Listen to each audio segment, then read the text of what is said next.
Hi everybody, I'm working in the studio again, and this time, today, I am working on a colored pencil piece. I'm doing an abstract in some bright colors, and I'm using a wet technique today. Instead of doing the tonal layering and all the light layering that I sometimes do with colored pencil, today I'm working on illustration board with colored pencils and mineral spirits. Odorless mineral spirits. Make sure they're odorless, you don't want to stink up your studio. This is my illustration board and the piece I'm working on. The first thing I do when I want to use mineral spirits and work wet with these things, I take my color and start scrubbing color into my board. Let me show you. I'll start with, I'm going to add some more yellow ochre and I'm going to add some red. I start out putting color down just like this, nice and heavy. I use the side of the lead. I'm not worried about a super sharp point or getting fine details or fine lines. I'm just putting color down with the side with a fair amount of pressure. Then I'm going to try some red. I want to add some red to this here. Let's see. Yeah, I think I like that color. Add a little more over here.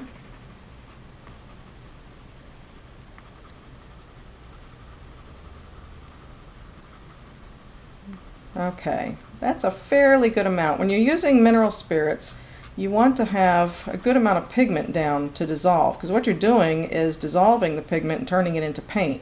If you don't have enough pigment down there to do that with, you're not going to have much of a result. It's just going to be pale and washed out, and you probably just lift the color off. So get a good amount of color down there. Then what you do is take a brush. This is a low Cornell brush that has a nice stiff white nylon bristle. I'll dip the brush in the mineral spirits and then dab it on a paper towel. Get rid of the excess. You don't want this to get too puddly. Then I'll start scrubbing on the board. You see what's happening? The color is dissolving and turning to liquid, and I'm able to push it around and move it. It also eliminates some of that texture from the board. When the pencil went down dry, you can see the texture of the board.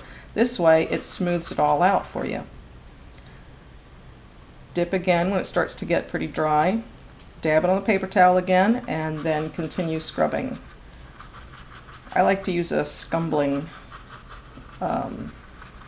stroke when I'm doing this kind of work, especially on this kind of abstract. I want a little bit of brushwork texture.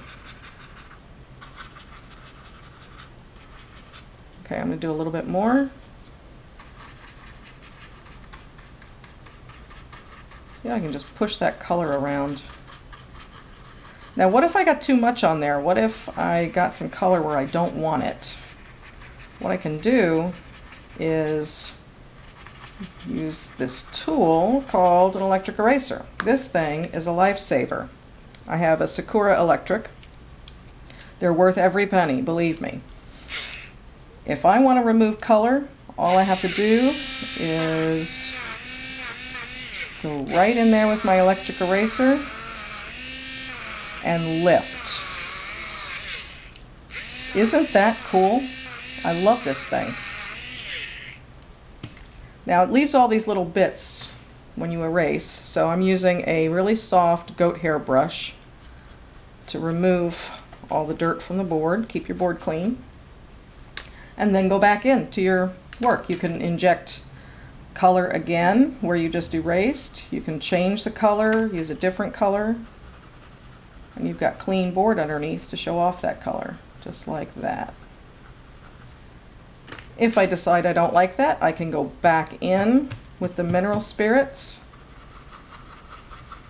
and fill it back in again.